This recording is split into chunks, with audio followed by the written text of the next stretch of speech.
पुण्यासंदर्भातला प्रश्न विचारतो. दोन्ही राष्ट्रवादी एकत्र येण्यासंदर्भातले चर्चा खूप जोर धरू लागलेत. दोघांचे जाहीरनामेही एकत्र आता सादर करणार आहेत. कसं बघताय तुम्ही याच्याकडे?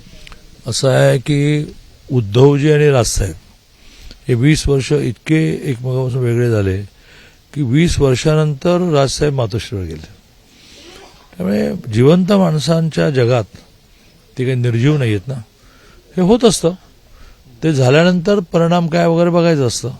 तसं राष्ट्रवादी दोन्ही एकत्र येणं हा काय आमचा विषय नाही. पण अजितदादा सत्तेत आणि सोबत शरद पवारांच्या सोबत म्हणजे एक बॅलन्स ठेवण्याचा प्रयत्न अजितदादांच्याकडून केला जातो का, की इकडे आपला राष्ट्रवादी पण थांबायचं आणि इकडे सत्तेमध्ये पण थांबायचं?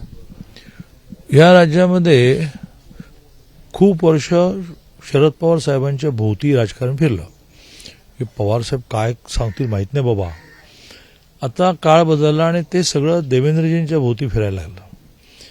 एक अतिशय हुशार, चाणाक्ष आणि निष्कलंक, शर्टाला डाग नाही असा नेता महाराष्ट्राला मिळाल्यामुळे आम्ही सगळे निश्चिंत असतो की ते वेळ येईल तेव्हा आपल्याला सांगतील की काय चाललंय म्हणून.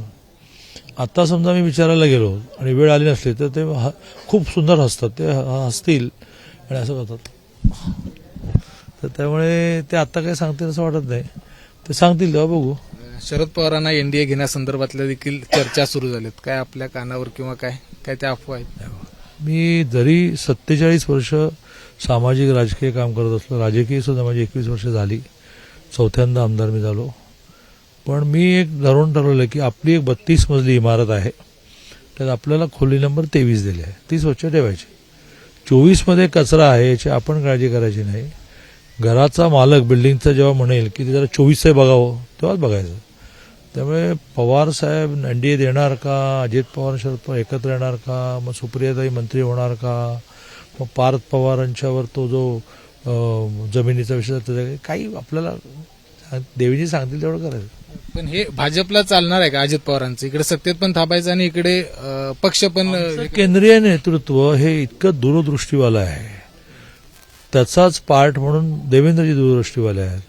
ते काहीतरी लांबचं पाहून जर निर्णय करणार असतील, निर्णय केलाय की नाही माहित मला, तर आमचा त्यांच्यावर विश्वास आहे की त्यांनी पार्टी हिताचा आणि सगळ्यात म्हणजे देश हिताचा निर्णय केलेला असेल. चालेल.